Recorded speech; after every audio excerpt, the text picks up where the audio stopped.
Boa noite, amados irmãos, que a graça e a paz de Jesus seja convosco. Nós iniciaremos o culto. Eu vou pedir que a irmã Selma venha à frente e ela já vai fazer a primeira oração e nós vamos adorar a Deus. Vamos orar? Boa noite, igreja, graça e paz. Vamos orar ao nosso Deus. Querido Deus e eterno Pai, glorificado, exaltado seja o teu nome. Te louvamos, ó Pai, te agradecemos por mais esta oportunidade que o Senhor concede a cada um de nós, de estarmos na tua casa de oração, de podermos te louvar, te glorificar, te adorar e ter o privilégio, o prazer, Senhor, de ouvir a tua palavra, aprender da tua palavra, Senhor. Fala aos nossos corações, ó Pai. Abençoa os nossos irmãos que se fazem presente, ser com todos que estão aqui, suas famílias representadas, ser com os nossos irmãos que nos acompanham pela internet, ó Pai, ser com aqueles que porventura estão a caminho, que o Senhor esteja abençoando a vida de cada um, Senhor, e suas famílias. Muito obrigado, Senhor, porque o Senhor está conosco em todo o tempo, em todos os momentos, em todas as circunstâncias. Toma nossas vidas em tuas mãos, ó Deus, cumpre em nós o teu querer e a tua boa e perfeita vontade. E nos ensina a cada dia a sermos verdadeiros adoradores, que te adorem em espírito e em verdade, ó Pai. Toda honra, glória, louvor e adoração seja dado ao teu santo nome. É no nome de Jesus que eu oro e agradeço. Amém. Amém. Qual vai ser o primeiro? Pode ser? Mari, Daniel. Irmãos, nós vamos estar louvando ao Senhor com um cântico. Aquele cântico, ele é bem conhecido. É Tu que estás assentado no trono. Vamos louvar o nosso Deus com alegria, com gratidão em nossos corações, pelo privilégio que temos de poder louvá-lo e adorá-lo.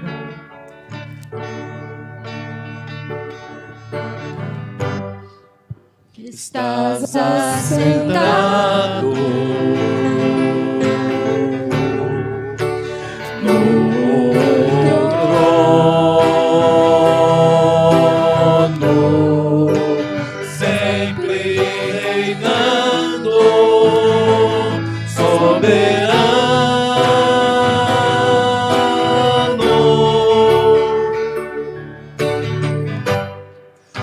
anjos cantando,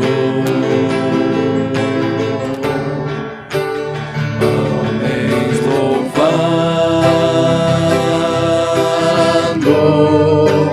Deus reunido com seu povo,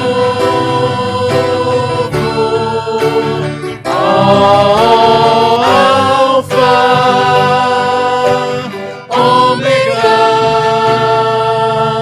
Cristo, Filho, ó vem,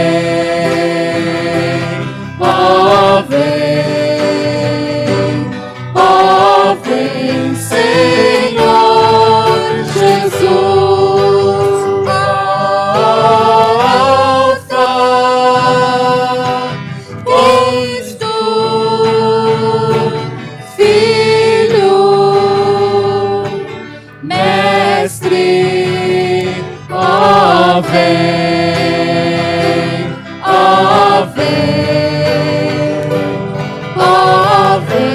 Senhor Jesus. Vamos mais uma vez, irmãos? Bem bonito para Jesus. Tu que estás Assentado no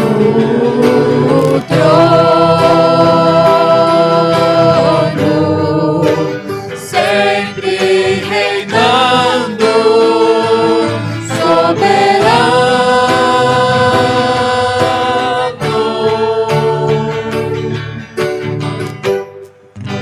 anjos cantando,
Ansioso espero a sua volta, o grande dia em que tu virás. Então subiremos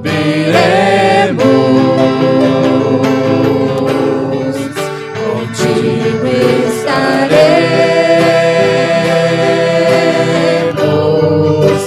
para todo sempre. Aleluia,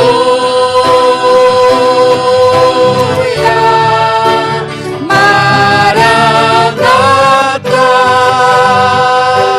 Cristo Filho,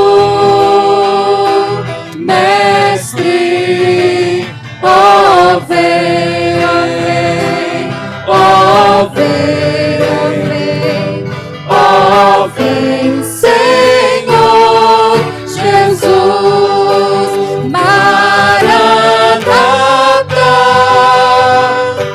Cristo Filho, Mestre, ó vem, ó vem, ó vem, Senhor Jesus. Amém. Glória a Deus. Amém. Que coisa maravilhosa adorar o Senhor. Amém. Né? Vamos continuar? Vamos continuar louvando, meus irmãos, com o cântico Descansarei, pois sei que és Deus. Nas nossas vidas passamos por muitos momentos difíceis. Creio que cada um de nós, né, temos as nossas dificuldades, nossos anseios, preocupações, mas nós podemos descansar em Deus, porque Ele é que peleja por nós, Ele está à nossa frente. Amém, meus irmãos? Vamos louvar o nosso Deus com esse cântico.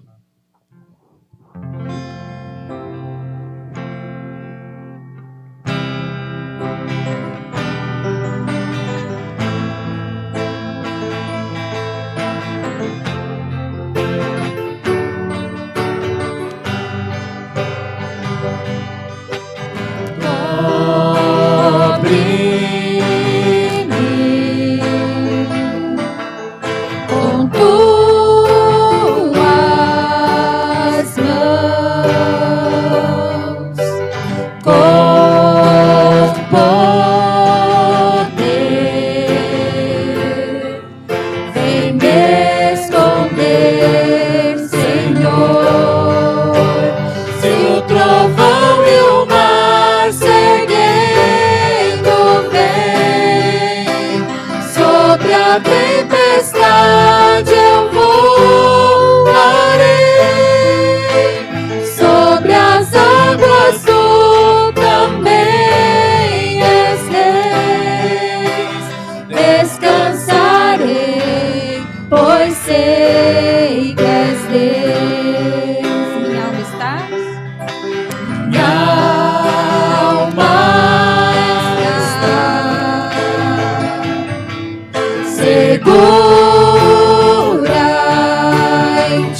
sei que és Deus. Minha alma está.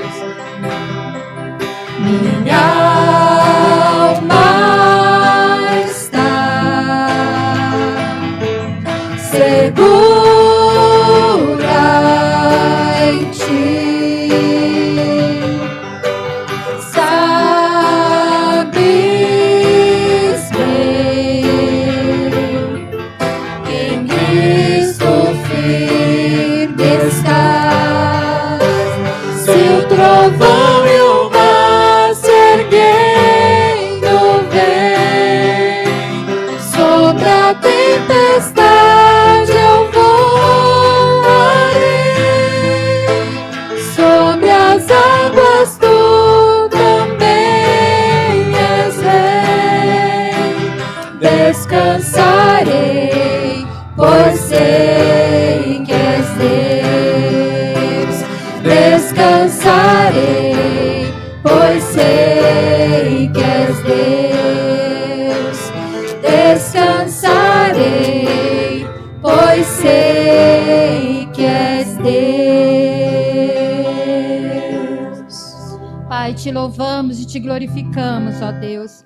Obrigado, Pai, porque nós podemos descansar em Ti, confiantes, ó Pai, no Teu poder, no Teu amor, na Tua grandeza, na Tua misericórdia sobre as nossas vidas, Pai. Muito obrigado, porque o Senhor é que peleja por nós, é o Senhor que vai à nossa frente, ó Pai. E nós depositamos a nossa fé e a nossa confiança inteiramente no Senhor. Muito obrigado, Pai, por tudo. Te louvamos em nome do Senhor Jesus. Amém.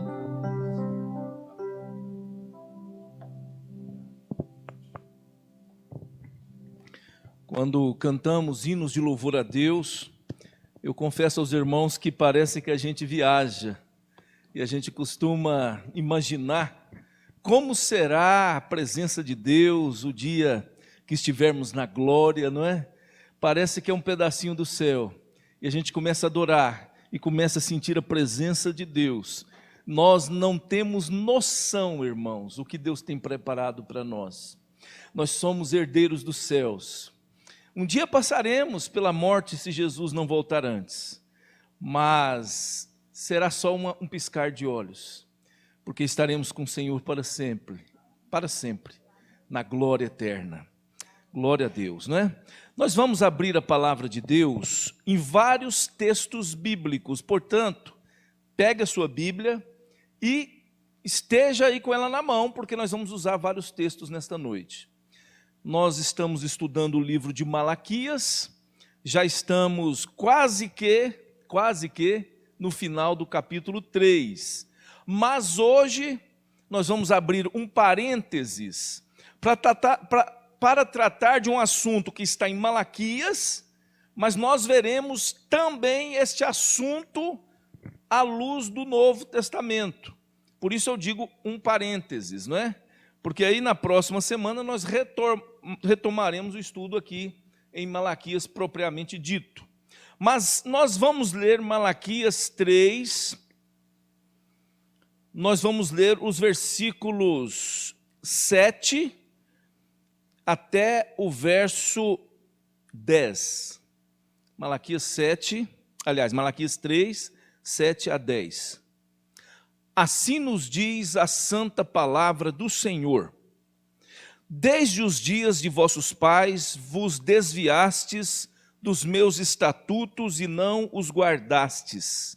Tornai-vos para mim, e eu me tornarei para vós outros, diz o Senhor dos exércitos. Mas vós dizeis: em que havemos de tornar? Roubará o homem a Deus? Todavia vós me roubais e dizeis: em que te roubamos? Nos dízimos e nas ofertas. Com maldição sois amaldiçoados, porque a mim me roubais, vós a nação toda. Trazei todos os dízimos à casa do tesouro, para que haja mantimento na minha casa, e provai-me nisto, diz o Senhor dos exércitos, se eu não vos abrir as janelas dos céus e não derramar sobre vós bênção sem medida.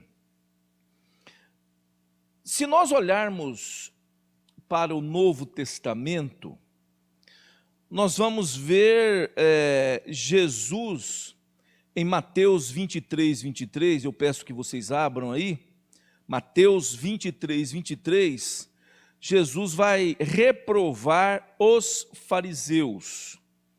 Então, nessa noite, nós vamos tratar do tema, a questão de dízimo, né? Quanto à questão de dízimo.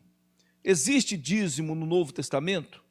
Existe sustento da obra de Deus no Novo Testamento? Então, vou repetir. Existe dízimo no Novo Testamento? Ou existe sustento a obra de Deus no Novo Testamento? Como é que é essa questão no Novo Testamento? Porque no Antigo Testamento falamos muito de dízimo, não é? Abraão deu dízimo, então o dízimo é antes da lei mosaica. Depois veio na época da lei a instituição dos dízimos para o povo de Israel. O dízimo era para manutenção, para manutenção do serviço no templo. E aqui, propriamente dito, na época de Neemias, Malaquias e Esdras, nós vamos ver estes clamando, insistindo com o povo, trazendo a palavra de Deus ao povo, para que o povo então sustente a sua obra, a obra de Deus, né? Para que o povo então seja fiel a Deus. Então Deus está dizendo, olha, nesse texto aqui de Malaquias, Deus estava dizendo claramente, vocês são amaldiçoados pela infidelidade. Porque quando traz oferta de animal que não tem valor, animal doente, animal quase morrendo, animal cego, quebrado, etc. E aqui Deus está dizendo claramente, vocês estão me roubando. Vocês estão me roubando com violência, é aquele roubo com violência.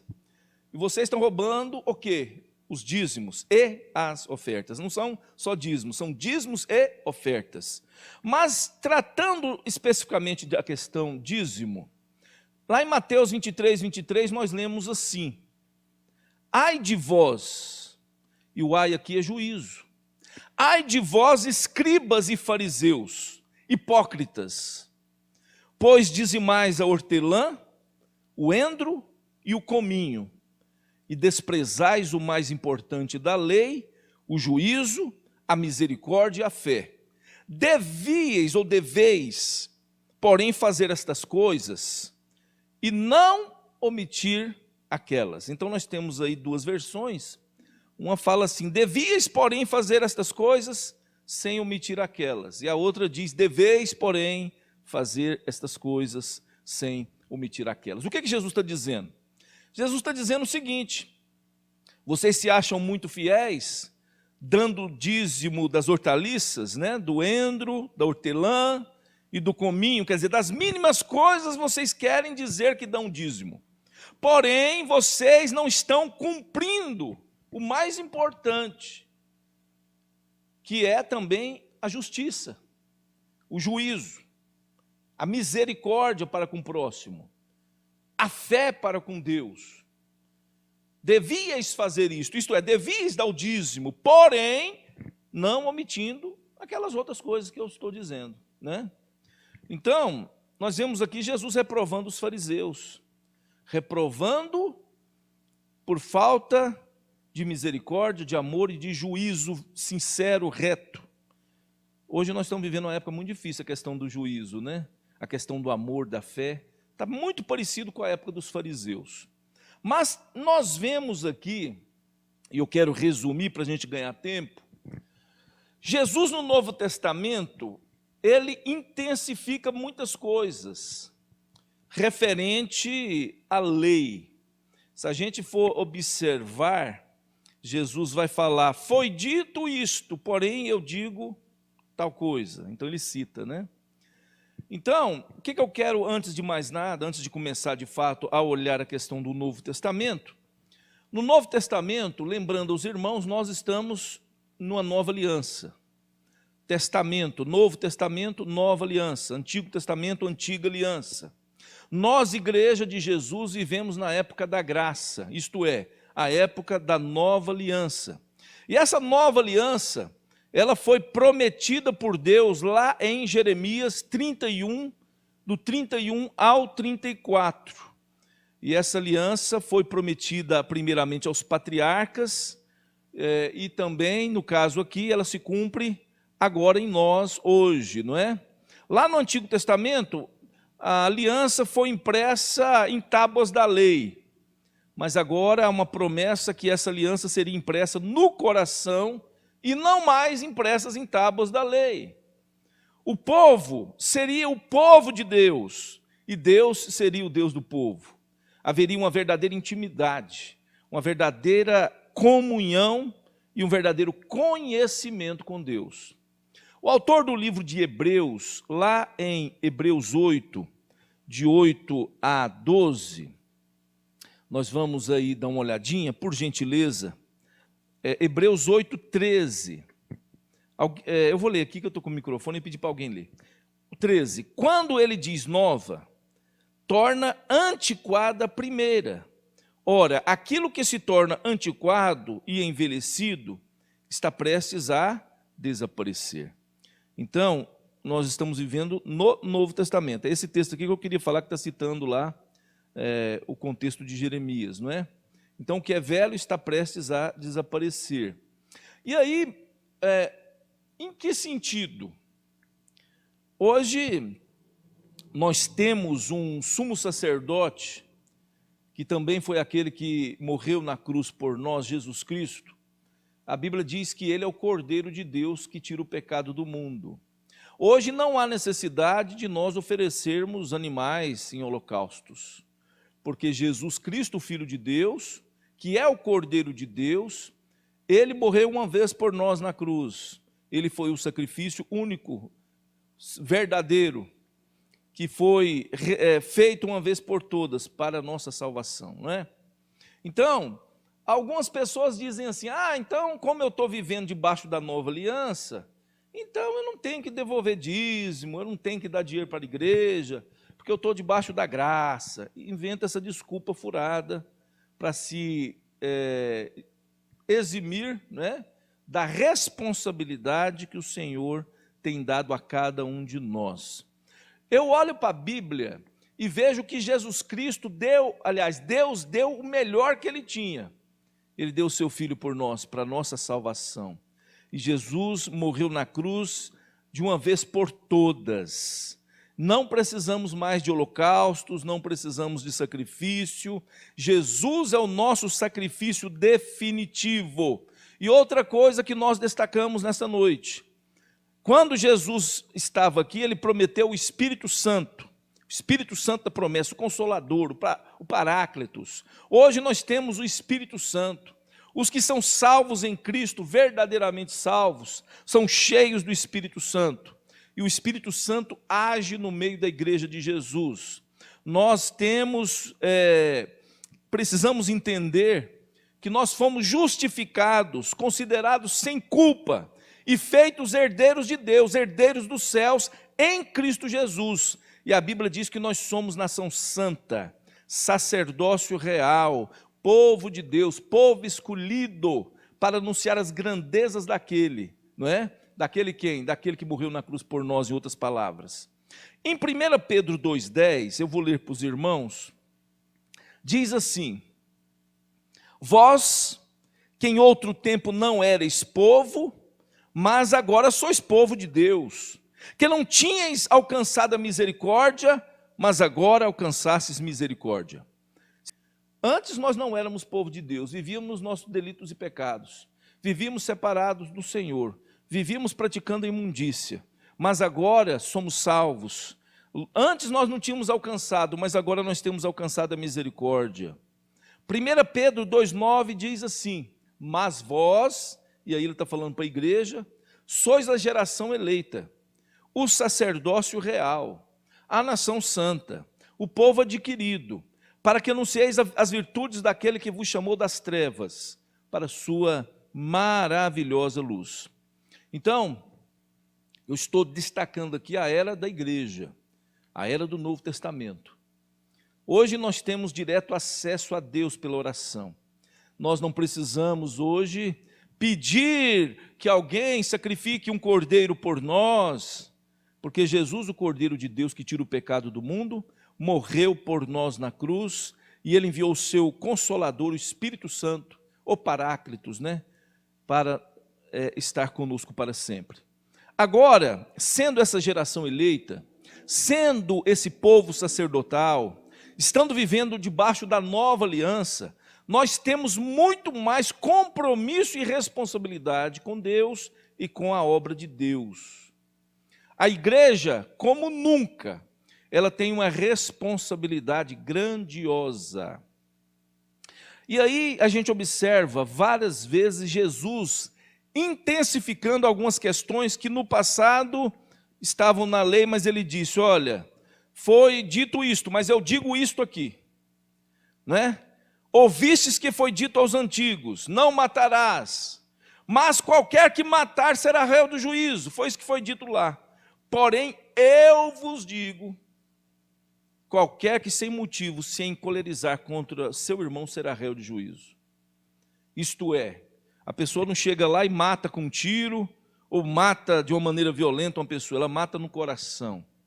E Jesus está dizendo, olha, se a pessoa sem qualquer motivo se encolarizar contra o seu irmão, já cometeu aí, né, espiritualmente falando, já é réu, já cometeu pecado.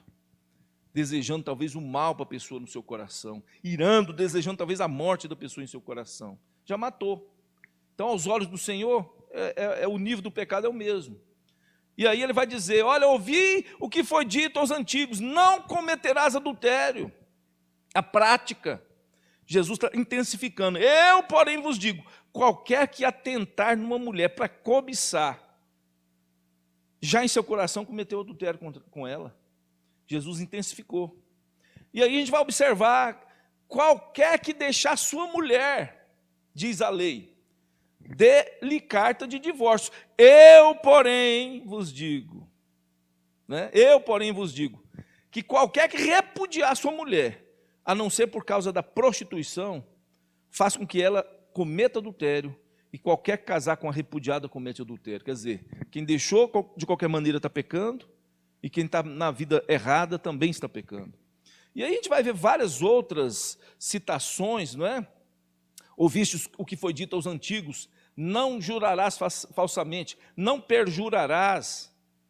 Eu, porém, vos digo, de maneira nenhuma jureis, nem pelo céu, porque é o trono de Deus, nem pela terra, porque é o estrado, é o escabelo, é o banquinho, é a plataforma onde ele pisa, né? Nem por Jerusalém, nem pela grande cidade do rei. Não jurarás pela tua cabeça, porque não podes tornar um fio de cabelo branco ou preto. Seja, porém, o vosso falar sim, sim, e o não, não. O que passar disso é procedência maligna.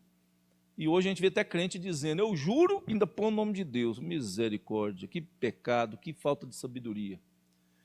Não jureis, é o que Jesus está dizendo. Seja a palavra sim, sim, não, não. Você não precisa jurar para que a sua palavra seja verdade, é isso que ele está dizendo. A palavra sua tem que ser uma palavra de peso, você é um servo de Deus. Se você prometeu ir, vai. Se você prometeu pagar, paga. Se você falou alguma coisa, cumpre. Seja fiéis nos contratos. E aí a gente vai ver Jesus dizendo, olha, foi dito aos antigos, né? Foi dito, olho por olho, dente por dente. A vingança. Ele, porém, eu, porém, vos digo, não resisti ao mal. E aí ele vai falar que qualquer um que der bater na face direita, oferece também a esquerda, e aquele que quiser pleitear contigo, não é? Larga a tua túnica, e larga também a capa. Quer dizer, ele está brigando, ele está querendo contenda, não vai nessa não. Se ele te obrigar a caminhar uma milha, vai duas. Quer dizer, o que é que Jesus está ensinando aqui? A sermos humildes, mansos, né? Que mais? Ouviste o que foi dito, amarás o teu próximo e odiarás o teu inimigo. Eu, porém, vos digo, amai os vossos inimigos. Irmãos, Jesus intensificou a lei. Jesus intensificou muitas questões aqui. Mas se você observar, quem é infiel vai sempre arrumar uma desculpa. Quem é infiel vai sempre arrumar uma desculpa para todas as coisas. Eu não vou para a igreja porque eu não tenho tempo. Eu não devolvo o dízimo porque eu estou ganhando tão pouquinho, estou devendo tanto, não vou devolver o dízimo. Quando vai devolver? Quando vai devolver? Né? Mas eu não dou oferta. Eu sou tão pobre. Nós vamos ver hoje, nas Escrituras aqui, irmãos pobre, que tiveram alegria e pediram para ajudar na oferta. Olha que coisa fantástica, porque eram pessoas transformadas. Uma vez, tinha um homem conhecido nosso, que ele aceitou Jesus. Eu só estou contando isso aqui para ilustrar. E ele tinha um revólver, andava armado. E ele dizia assim, eu converti, mas o meu 3/8 não. Então o que adianta? Muitos estão dizendo assim, eu converti, mas a minha carteira não, meu bolso não. E a gente olha para a Bíblia e a gente vê que isso aí é totalmente oposto do que ensina a palavra de Deus. Mas no Novo Testamento, Jesus falou de dízimo para os religiosos, os fariseus, o povo da época que estava no Novo Testamento. Aí vem essa conversa fiada. E aí a gente vai observando que quem é infiel, ele sempre vai inventar uma desculpa para não vir para a igreja, para não ofertar, para não dizimar, para não participar de nada. Hoje o que nós estamos mais vendo é pessoas que dizem, eu sou crente, mas eu não quero fazer nada, compromisso nenhum com nada.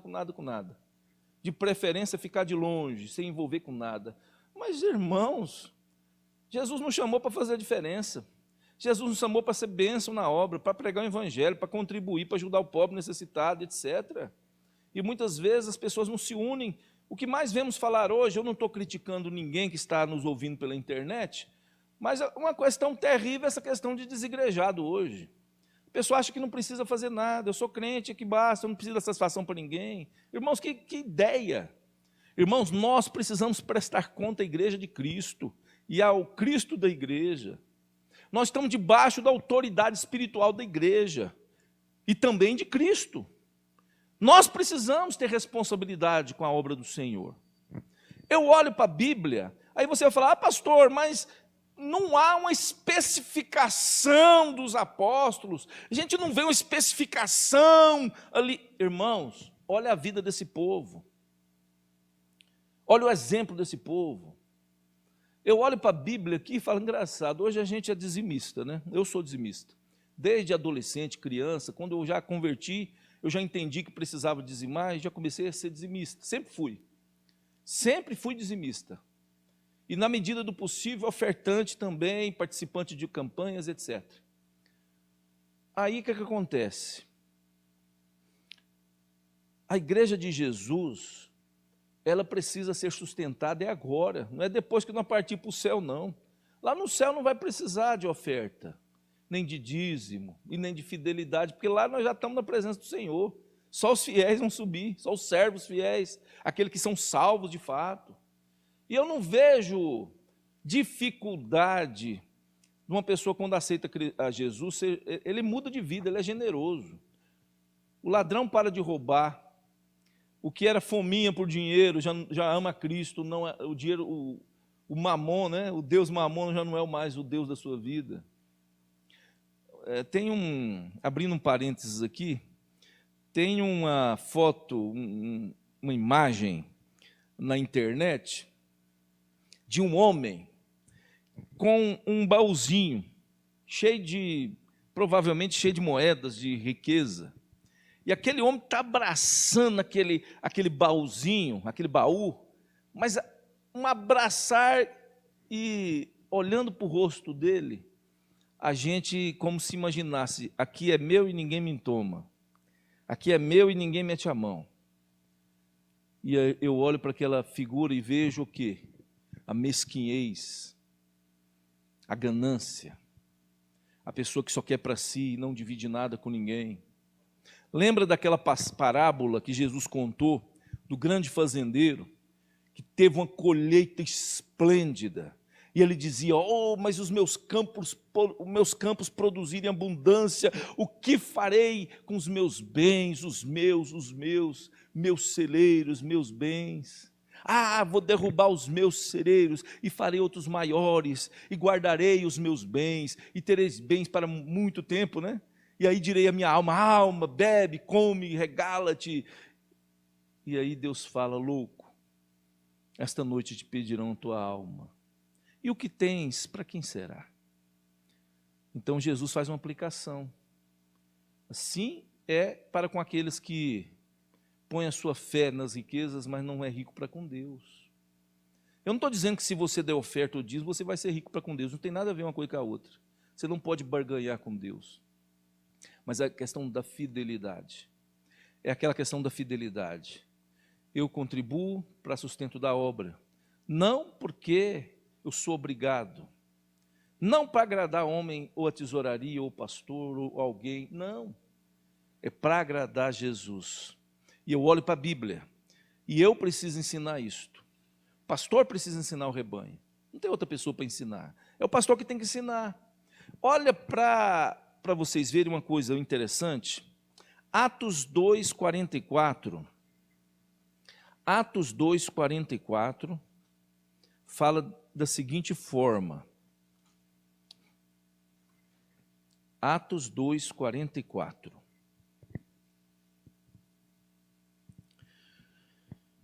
Até o 45. Todos os que creram estavam juntos e tinham tudo em comum. Vendiam as suas propriedades e bens, distribuindo o produto entre todos, à medida que alguém tinha necessidade. Qual era o dízimo aqui? Tudo. Eu fico maravilhado com isso aqui, meus irmãos. Não foi só Barnabé, não. A gente olha muito para Barnabé e esquece dos outros. Vendiam, está no plural. Os irmãos vendiam as suas propriedades. Por quê? Porque eles tinham tudo em comum. Eu olho para esse texto aqui e eu falo, gente, que coisa fantástica era essa igreja de Jerusalém, no seu princípio. Tinha tudo em comum. A Bíblia diz que não, em outra passagem, diz que não havia entre eles necessitado algum. Eles vendiam as suas propriedades e eles entregavam tudo, distribuindo o produto a todos, à medida que alguém tinha necessidade. Quer dizer, o dízimo era total, a vida era total, a entrega era total.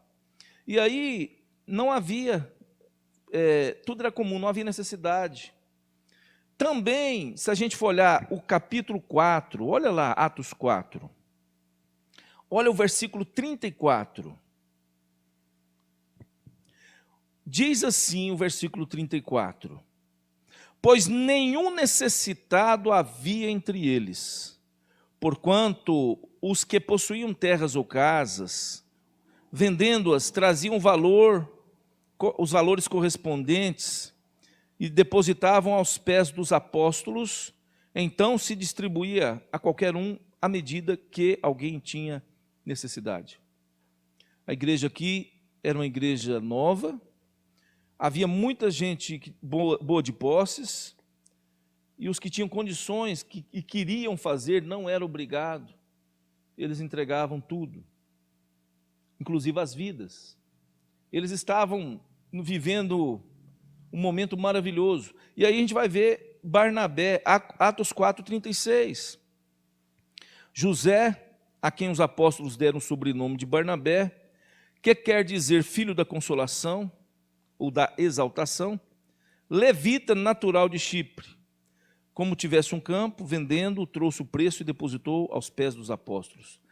Vocês observaram que o verso 35 fala aos pés dos apóstolos, depositar aos pés dos apóstolos, e agora aqui também, no verso 37, lá no finalzinho, diz depositar aos pés dos apóstolos. O que é que isso significa? É que aquele valor estaria sob a administração dos líderes. Os apóstolos foram os primeiros líderes da igreja. A liderança administrava segundo a necessidade da obra. A obra de Deus, meus irmãos, necessita de recurso neste mundo. Na glória, como eu disse, na eternidade, não haverá mais dízimos e ofertas. E enquanto vivemos aqui na terra, temos o grande privilégio de contribuir com o reino do Senhor, através de nossas vidas e de nossas posses. Lembrando que a obra é de Deus e ela sempre será sustentada pelos recursos de Deus, porque o que temos é de Deus, inclusive as nossas vidas. O próprio Jesus e os seus discípulos viviam sendo, no caso, o ministério de Jesus, sendo sustentado. Eu vou repetir, Jesus e os discípulos viviam do sustento que vinham por parte dos fiéis. Era entregue ao ministério de Jesus. Lembra que quem era o tesoureiro? Lembra quem era o tesoureiro? Judas. Mas a Bíblia diz lá em Lucas 8:1, diz assim: e aconteceu depois disto que andava de cidade em cidade. Aqui Jesus já estava exercendo o ministério. E de aldeia em aldeia, pregando e anunciando o evangelho do reino de Deus. E os 12 iam com eles. Então vou dar uma pausa aqui. A maioria dos 12 eram pessoas que trabalhavam. Aliás, eu posso dizer que todos deixaram o seu serviço para seguir Jesus de tempo integral. Pedro era um homem casado, tinha despesa. Pedro, Tiago e João eram pescadores. Tinha um ali que era bom de situação. Levi, chamado Mateus. Ele era como que um fiscal federal, porque ele recolhia impostos, né, para Roma. Então, podemos dizer que ele era um arrecadador, melhor dizendo, um arrecadador para o Império Romano. Ele era um publicano. Os publicanos recebiam bons recursos. Então, a pessoa abandonou, olha, eu não quero mais esse emprego federal, vamos dizer assim. Eu quero agora seguir Jesus. Olha, ele abandonou o emprego que muitos queriam. Pedro, Tiago e João, Tiago e João era sócio de Pedro na pescaria, a Bíblia diz. Deixaram os negócios para seguir Jesus. A gente observa que Jesus viajava de cidade em cidade, de aldeia em aldeia, os 12 iam com ele, ministério de 24 horas por dia. Foi o seminário de tempo integral mais eficaz do mundo. E o verso 2 de Lucas 8, eu li o 1, agora o 2 diz assim: e algumas mulheres que haviam sido curadas de espíritos malignos e de enfermidades. E aí cita o nome delas: Maria, chamada Madalena, da qual saíram 7 demônios. Joana, mulher de Cusa, procurador de Herodes. Susana e muitas outras que o serviam com seus bens.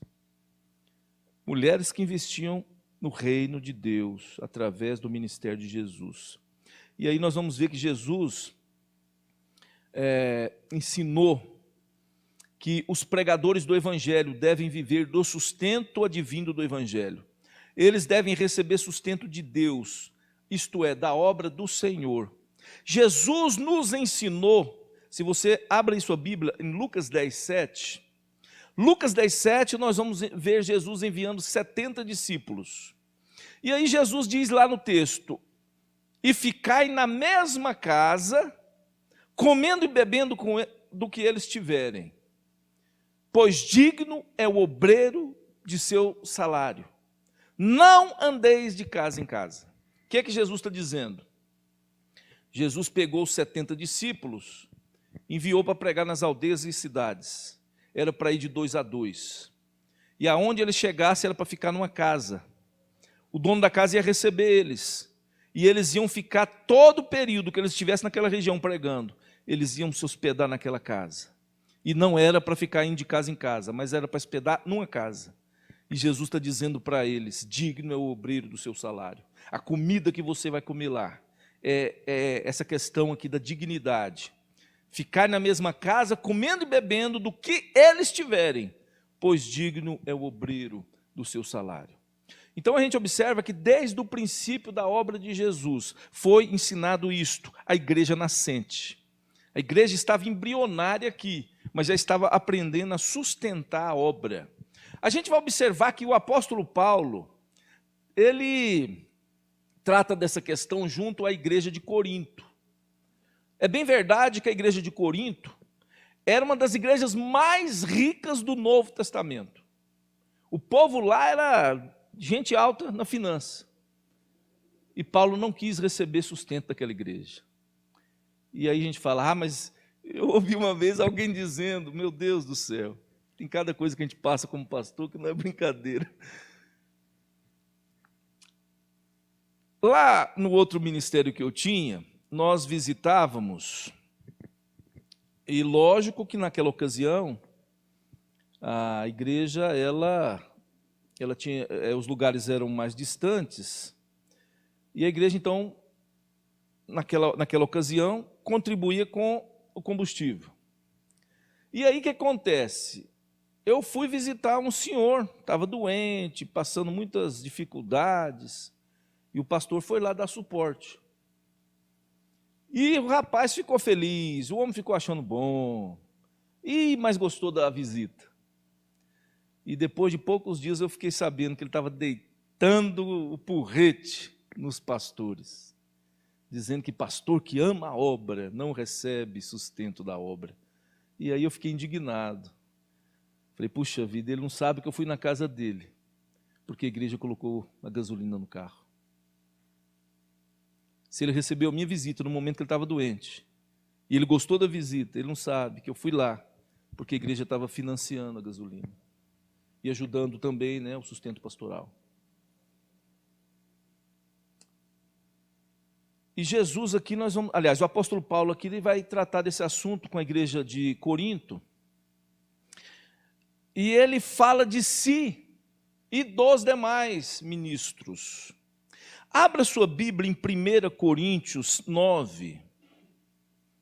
1 Coríntios 9. 8. 1 Coríntios 9, verso 8. Paulo aqui, eu posso dizer que desde o começo do capítulo 9, ele vai tratar da questão do sustento do obreiro. E ele vai até entrar nessa questão para tratar aquela igreja de Corinto. Eu vou ler do começo do capítulo, capítulo 9, verso 1. Não sou eu porventura livre? Não sou apóstolo? Não vi Jesus como nosso Senhor? Acaso não sois fruto do meu trabalho no Senhor? Paulo está dizendo, olha, eu preguei o evangelho aí para vocês. Essa igreja existe aí porque eu preguei o evangelho. Ela não nasceu por acaso, ela nasceu fruto do meu trabalho, né? Mas aqui tinha alguns na igreja que estavam pondo em dúvida a apostolicidade do apóstolo Paulo. É uma questão, é uma tristeza, é ingratidão, né?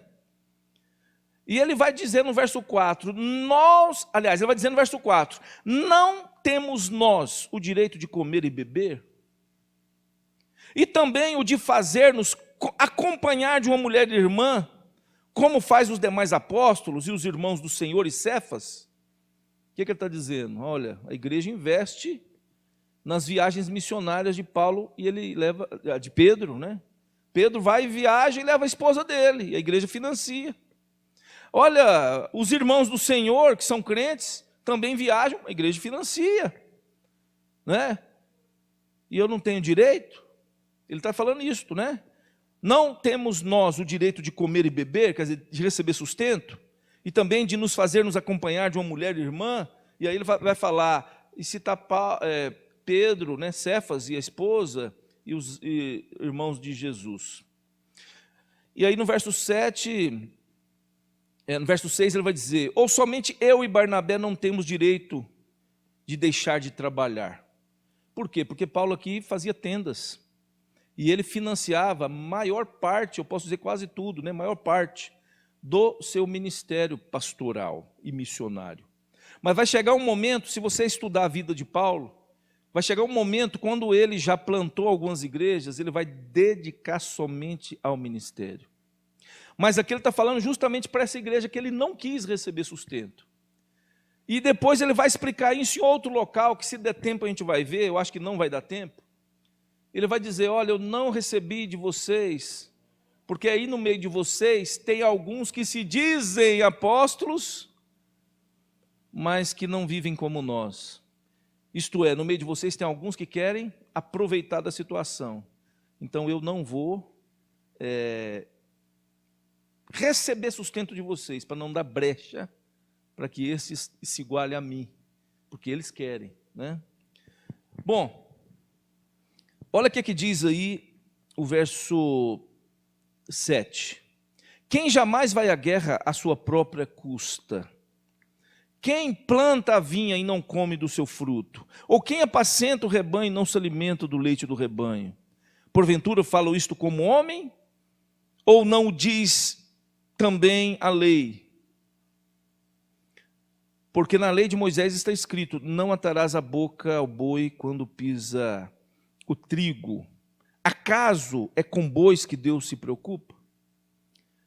Se a gente for observar, aqui ele faz uma citação dos escritos de Moisés, da lei, porque o pagão, o ímpio, o não judeu, o gentil, o que ele fazia? Ele colocava o boi para malhar o trigo. O que é isto? Naquela época tinha um espaço encimentado maior que esta área aqui, talvez, maior. E tinha um boi que puxava uma prancha pesada de madeira, e debaixo da prancha tinha cravos, e o boi arrastava aquela prancha, aquela tábua, em cima do trigo, para descascar, debulhar o trigo. Para debulhar o trigo, melhor dizendo. E o boi ficava o dia inteirinho ali, cirandando, em volta, o dia inteirinho trabalhando. E os pagãos amarravam a boca do boi para ele não comer. Era uma covardia. E aqui na lei mosaica, a ordem era: não vai amarrar, não vai atar a boca do boi, deixa ele comer à vontade, porque ele é digno do sustento. Ele está trabalhando, ele come do trabalho, deixa ele comer. Mas Paulo está dizendo: por acaso a lei está falando é de boi ou é de homens? Não é? Verso 10, ou é seguramente por nós que ele diz. Certo que é por nós que está escrito, pois o que lavra, cumpre fazê-lo com esperança.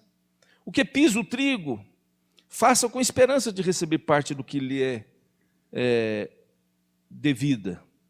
Se nós vos semeamos as coisas espirituais, será muito recolher de vós bens materiais? Eu acho essa palavra aqui fantástica.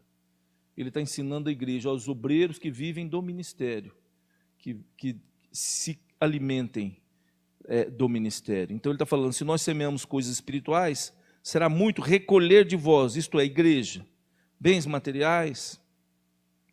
E ele vai falar no verso 12 que ele não usa esse direito nesta igreja. Mas se a gente observar, isso aqui serve para todas as demais igrejas.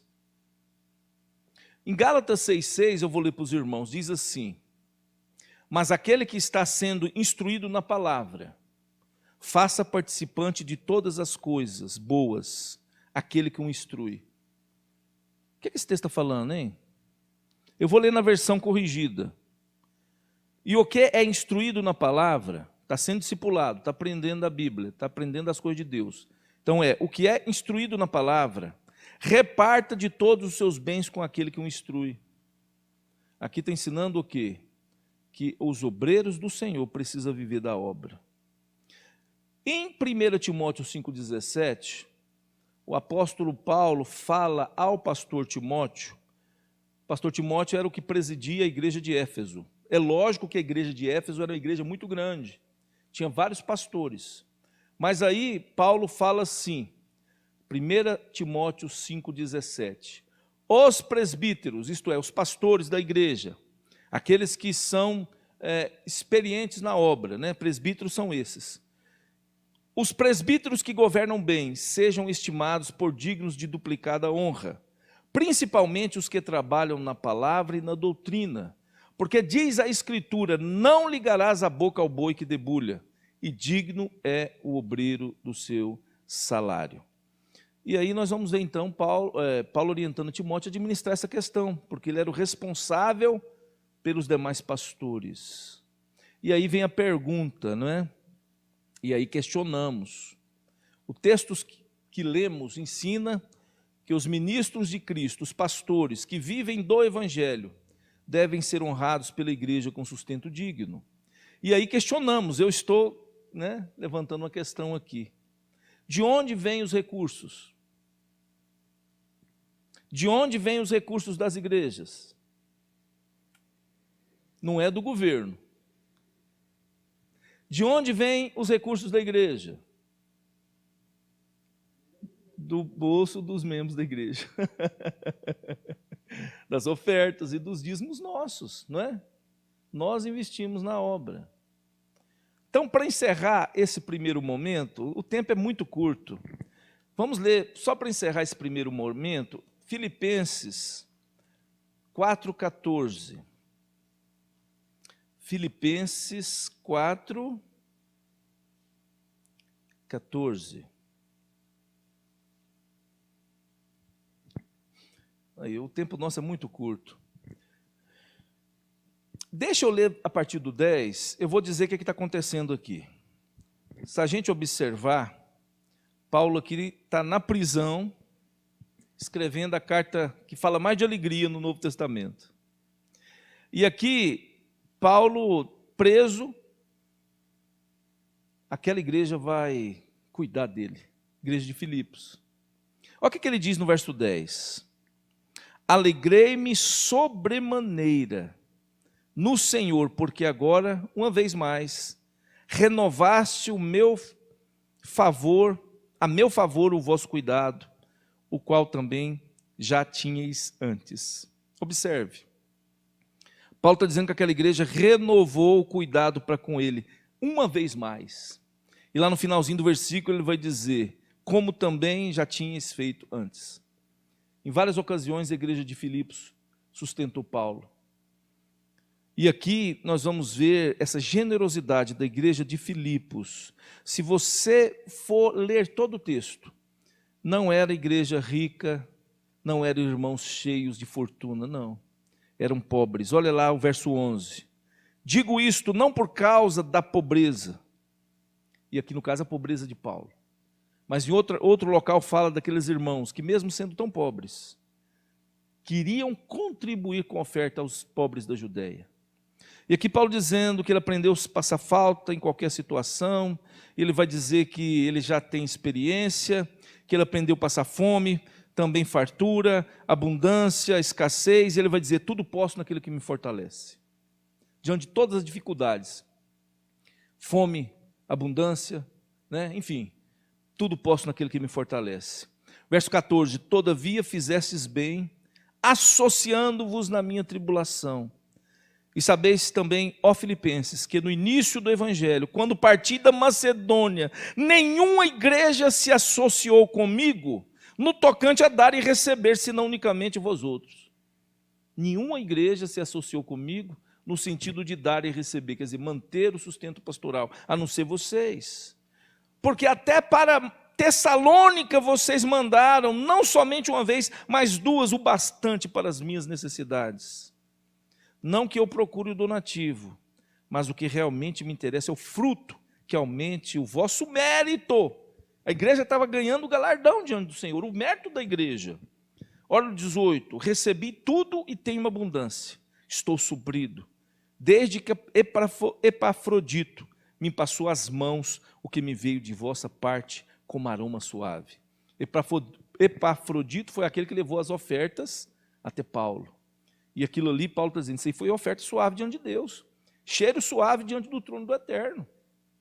Então, para concluir, ele vai dizer no verso 19, o meu Deus, segundo a sua riqueza em glória, há de suprir em Jesus Cristo cada um de vossas necessidades. Quer dizer, os irmãos mandaram não é porque tinha sobrando, não.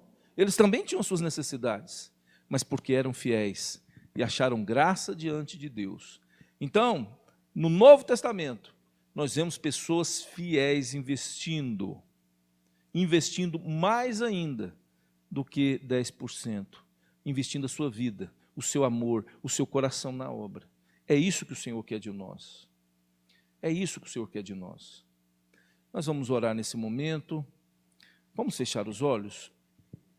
Senhor nosso Deus e Pai bendito, obrigado por cada irmão e amigo que participou desse estudo da Tua Palavra, que o Senhor venha nos ensinar, ó Deus, a sermos servos obedientes, firmes na fé, perseverantes na obra. abençoe cada um de nós, fortaleça-nos, ó Pai, abençoa as nossas famílias, sê com aqueles, ó Deus, que precisam de saúde, daqueles que precisam de ânimo, daqueles que precisam, Senhor, da Tua graça, nas questões espirituais, emocionais, físicas, ó Deus, familiares, enfim. Supra a necessidade de cada um destes que nos acompanha agora. Que a Tua bênção, que a Tua graça e misericórdia seja sobre cada um de nós. Em nome de Jesus oramos. Amém. Que Deus abençoe a todos.